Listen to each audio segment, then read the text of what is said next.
Hello, jeweler, and welcome to this module on Start with Whom. Now, this is a great module to get through, and it's incredibly important.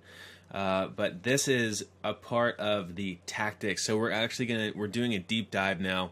We've gone through theory already. You understand how you're supposed to be thinking about marketing and how you should start to set yourself up for success moving forward in the future with things from, okay, I know the different types of advertising, I know how to think about profit and scalability, I know how it is that I am supposed to craft my offer so that it best fits who it is that we're going to serve. Well, this is going to be a gigantic and fantastic exercise for you to get through. And in this module, we are going to be going through, number one, why is it so important to start with whom? And then number two, identifying who you should sell to. I may not be using whom correctly, but I believe I am. If I'm not, then make sure that you call me out for it, and we're going to get started. So number one, why is it so important to start with whom? Why is it so important? Now, up to this point, we've talked a lot about the fundamentals of marketing, but now we're going to get into exactly what you need to do. So what tactics, like how exactly do we take everything we just learned and actually put it into practice? I'm sure that you're eager to start seeing results. You're eager to start crafting your offer and putting it out there in front of the market and seeing results come from it and getting sales and seeing the funnel work and seeing if you can reiterate stuff and optimizing and taking down the numbers and making sure that you're spending as little money as possible so you can get as good of results as possible. And that's awesome. But this is where we need to start. Now I have a story for you, so just sit back and listen. I want you to imagine walking into a doctor's office, and number one, you've never met each other before, and he has no record whatsoever of you or what your problem is. Now, imagine you walk in, and he says, all right, sit down, and tell me what's going on, and you say, I'm feeling kind of sick. Now, what if his very next action, right after you said, I'm feeling kind of sick, was, all right, I'm going to give you a shot now. So stick your arm out, and I'm going to put this needle into the vial, and then it'll only take a second, and you'll be all fixed up. What would your reaction be? You're immediately concerned, you don't know what's in the needle, and you need to get out of there. You're terrified. What is this guy doing? Now, why is that? Why is it that you're afraid? Why is it that this is causing you so much concern? He's a doctor, after all.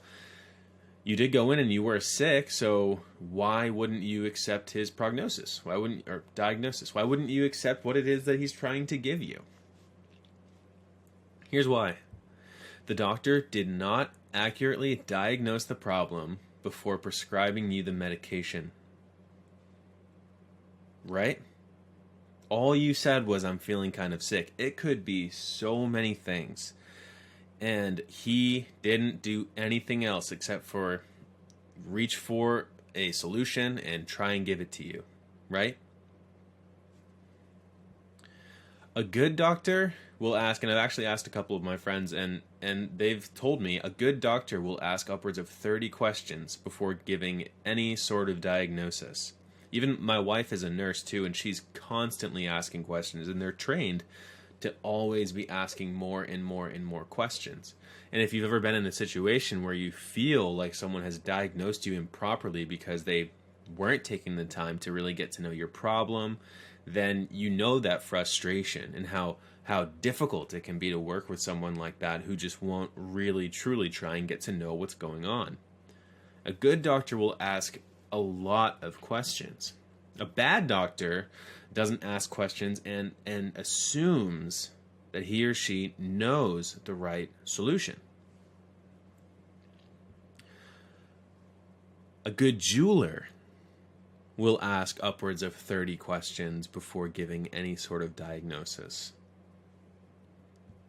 And a bad jeweler doesn't ask questions and assumes that he or she knows the right solution.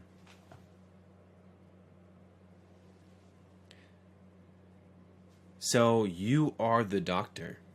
You are the one diagnosing, not a patient, but your audience, who it is that you're selling to. In sales, this is called understanding the situation, the problems, the implications of not having this problem solved, and the desired payoff of having these problems taken away. Now, do you know these things? Remember, your prospect is at a certain place, and there's a gap between where they are right now and where they want to be. That gap right there, it's up to you to figure that out. We want to be able to identify the gap by understanding our prospect's situation, their problems, the implications of that problem, and where they eventually want to be, the desired payoff, where the prospect wants to be. And that is what truly fills our gap. It's not a ring, it's not diamonds, it's not rubies. It's what those things do for getting your prospect from where they are to where they want to be. And only once you truly understand the needs of someone can you offer them a diagnosis and then offer to help.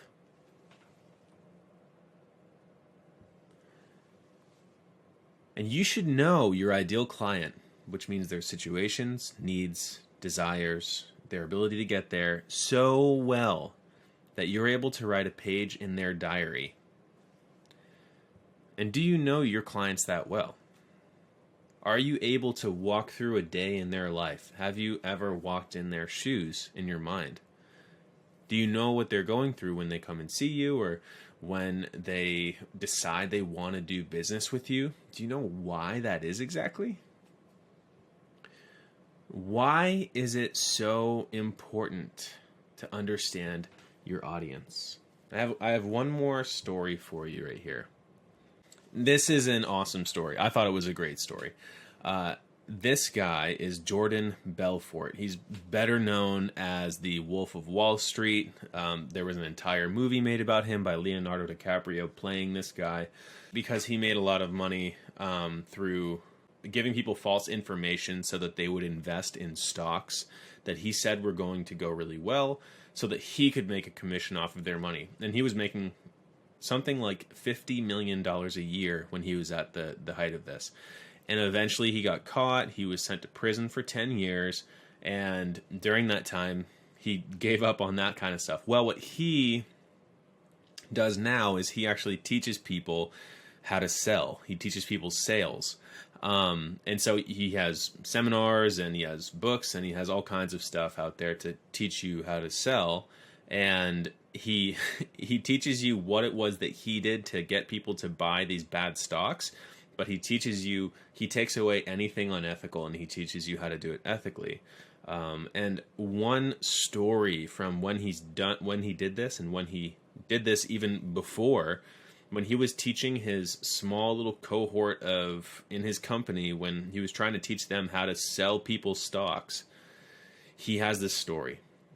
He had a new guy who had just come in, and this guy did not know how to sell anything. So Jordan goes in and Jordan says, look, I'm going to give you an exercise. Ready? Sell me this pen. And the guy looks at it and he doesn't know what's going on. He's kind of confused, and he takes the pen and he goes, are you serious? And he goes, yeah, sell me this pen. Come on. And so the guy starts in on, hey, Jordan, it's good to see you today. And he goes, and Jordan replies, okay. And the guy says, look, I can tell that you are in the market for a really great pen like this. It's a beautiful pen. It's really nice. And Jordan looks at the guy and goes, this is BS. What are you doing? And the guy is flustered. He didn't even get all the way to asking him for the sale. And Jordan's like, "What are you talking about? You don't know me. You don't, why would I want this pen? Who are you? Who are you talking to me?" And the guy is embarrassed, and he obviously didn't do the right job, and he's in front of his boss who's trying to teach him how to sell. And after that, another one of Jordan's like right hand men came in, and Jordan said, "Watch this." And he calls over to his other friend and he says, "Hey," and this guy is a very good salesperson. He goes, "Hey, sell me this pen." And his friend goes, "Really?" And he goes, "Yeah, try and sell me the pen." And so now the new guy is watching the veteran trying to sell Jordan this pen. And the veteran says, "All right, Jordan, how long have you been in the market for a pen?" And Jordan goes, "I'm not in the market for a pen. I don't want a pen." And the veteran throws the pen back at Jordan and says, "Well, then what the heck am I doing here? Why am I trying to sell you something that you don't need?" And Perry Marshall puts it this way: selling to the right person is more important than all the sales methods, copywriting techniques, and negotiation tactics in the world, because the wrong person doesn't have the money, or the wrong person doesn't care. The wrong person won't be persuaded by anything. Let that sink in, because most people are not going to be the right person. Most people are not in the market for what you have to offer.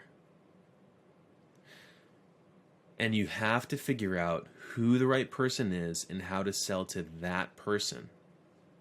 No amount of sly techniques or anything is going to get you the ability to sell to anyone who's not sellable. And so we have your prospect, and this is your ideal client. And we have who you really want to sell to. And then we have where they want to be.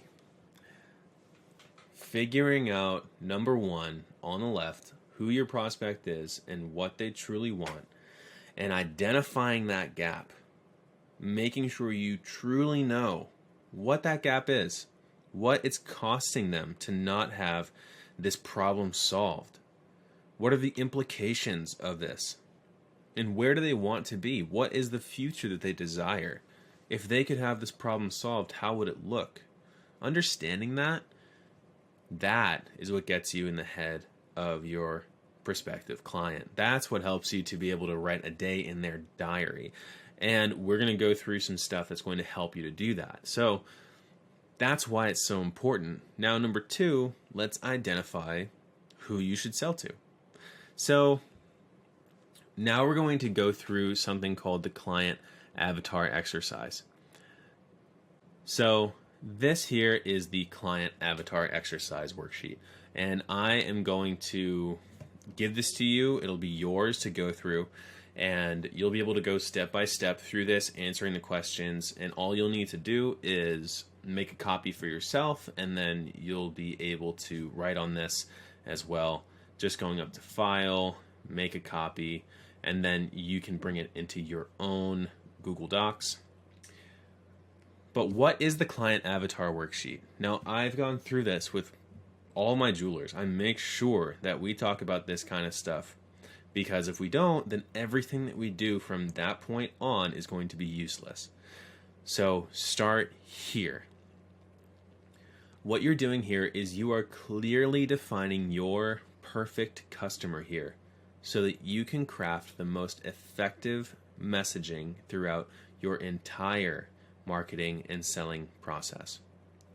Remember, we talked a little bit about inner voice messaging, and we're going to get to that in another video, but we need to identify the perfect customer first.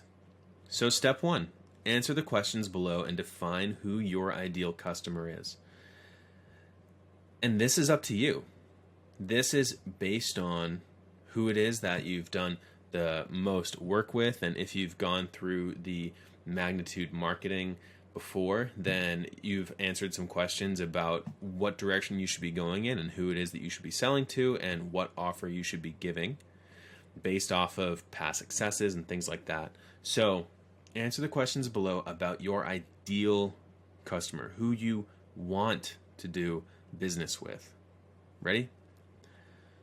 So, what is their occupation? And what I'm going to do is give you examples that are common to my own family store so you can have kind of an idea there. But do not use these for your own marketing because they could be completely wrong. Remember, this has to be you. This has to be your specific particular business. And you have to go through this on your own. So, occupation. Well, for what we were trying to sell, the occupation was probably a self-made business owner. Where do they live? They live in and around the Boston area, or all the way down to Rhode Island and even Connecticut. How old are they? Well, they were between 55 and 65 years old. They were boomers, and they have worked for a very long time. What's their level of education? They may or may not have a bachelor's or master's degree. They may have even dropped out and just gone to technical, so that wasn't quite as important for us. Now, what have they accomplished? Well, like I said, they've probably started businesses. They probably are business owners. They have accomplished a lot in their lives. They've done a lot of stuff. Now, you can hear how I'm answering these questions, and I know the answers to these questions because I have actual particular people in mind as I'm talking about this. I literally have faces in my head of ideal customers that we have had in our family store as I'm answering these questions. And so that's what I want you to do too. If you have actual exact people that you would love to be your clients, fill it out with their information. And the more thoroughly you do this, the better you're going to be able to answer these questions, the better you're going to be able to create inner voice messaging for them, and you'll be able to lead them from where they are to where they want to be. So who are his or her mentors or idols, your ideal client? So who do they look up to? Who is it that they think is just the best person ever? It could be politics, it could be celebrities, it could be historical figures. What publications do they read regularly? Are they in Forbes? Are they in business magazines? Are they just on Instagram all the time? Are they on Reddit all the time? What publications do they regularly read? And now, because this is your ideal client, you naturally should know what they share too. So what type of content do they share? What kind of stuff do you normally see them talking about? Tell us a little bit about your avatar. And I want you to go through each one of these questions, and I want you to answer them thoroughly as possible. And if you need to, you might need to just find one of your clients and literally ask them these questions. That would actually be the best way to do this. So how do they spend their week? Remember, we want to get to the point where we can write a day in their diary. What do they do outside of work? Where do they get their news? How much do they make? How do they feel about their job? What are their concerns in life? What aspects of their life or personality affect how you market your product to them? So this is their current situation. This is what they currently do. This is how they are right now. So talk about it. Answer each one of these questions. Tell us about their history. What happened in the past that led them up to this point? How do they feel about what happened in the past? Perhaps a former job, an experience they had, or a trip they took. What are they currently interested in because of their history, because of the event that led them to where they are now? What about their family and relationship status? So, are they married? Or are they divorced or single? Do they have children? How many kids do they have? Does anything about their relationships have a bearing on how they might use your product or fit it into their week? Does your product address any of their concerns that relate to their family? And now, what is it about your product that matters to this person? How does it solve a need? How does it ease a pain? How does it make them feel good? How does it better their life? What sorts of thoughts should go through this person's head right before they decide to purchase your product?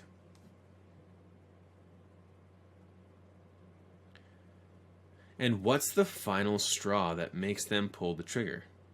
What is that last thing going to be that gets them from, I don't know if right now is the right time, to, yes, I'm making the decision, I'm buying right now.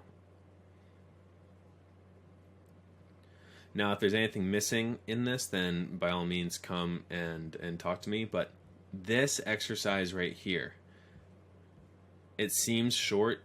Take your time with it. You need to take your time with this client avatar worksheet. You need to be able to identify everything about your ideal client. You want to know everything about them, because that way you will be able to think from their perspective. You'll be able to make messaging that will resonate with them because you're thinking through their eyes now. So go through this worksheet. Do not skip any of these questions. Answer all the questions. If you need to, call up one of your ideal clients and ask them these questions and get real answers. So that was the client avatar exercise. And remember, go through that. Once this video is done, you need to go through that. So do not go to the next video until you have completed that sheet, that worksheet. And I mean that. The difference between knowing who your ideal client is and not is the difference between actually selling products or not selling products. Because if you're not messaging anything correctly, then it's not going to resonate with them at all, and they will not be interested in your offer. So go through this. Make sure you really go through this. You take your time, you take it seriously. Remember, we want to identify the gap. We want to know what that gap is. And even if we just have a small amount of people, it's totally fine. If we just have a small cross section because we've only had 5 or 6 or 10 of these ideal clients before, that's fine. Because remember, 20% of a company's products or services are responsible for 80% of its profits. And 20% of your customers are responsible for 80% of your revenue. And if you remember when we 80-20 that, and we do 80-20 squared, and it's 96-4, if just 4% of your clients are your ideal clients, and 96% of your clients are people that you wish you didn't have to work with, but you just do to pay the bills, look at that 4%. Realize that that 4% is a representation. They are a representation of a greater group that has interest in what you have to offer. You've done something right. So look at that. Ask them questions. Get to know them well. The better you do, the better everything is going to go. So who has purchased from you in the past? And who are the people that allow you to work for $1,000 an hour? Think about that. When you're trying to think of who is that 4%. Now, a lot of times jewelers have points of sale that they're able to go through, and they're able to figure out who spent the most money with them. So if you can do that, then go through. Figure out who in the past 3 years has spent the most money with you. Only once you truly understand the needs of someone can you offer them a diagnosis and offer to help. Remember, trying to sell someone something that they're not in the market for is not going to get you anywhere. Not only that, but trying to tell someone that this is what you should do when they're not interested at all and it doesn't meet their needs, or at least they don't see it meeting their needs because you haven't properly framed it so that it really gets them from where they are to where they want to be. Trying to do that is just, it's a waste of time. It's going to waste a lot of your money and a lot of your time. Get this done on the front end, and then you can offer someone help. You should know your ideal client. You should know their situation, their needs, their desires, and their ability to get there. Whether they can do it on their own or they can't, they need your help. and you should know it so well that you're able to write a page in their diary. So that was start with whom. Again, this will not work unless you do. So you do need to go through that exercise. You need to go through, and you'll see it below this video here. You can download it below the video, but make sure you go through that, answer every single question to the best of your ability. The people that I work with who do that, they are the ones, and who do that really thoroughly and take that seriously, they are the ones who see the most success because they have put the work in to understand who they're selling to. They truly know their ideal client. And because of that, they're able to create messaging and offers that are perfectly suited for that kind of person. And because of that, they will attract many, many more of those people. So go through that exercise, and I look forward to seeing you in the next video.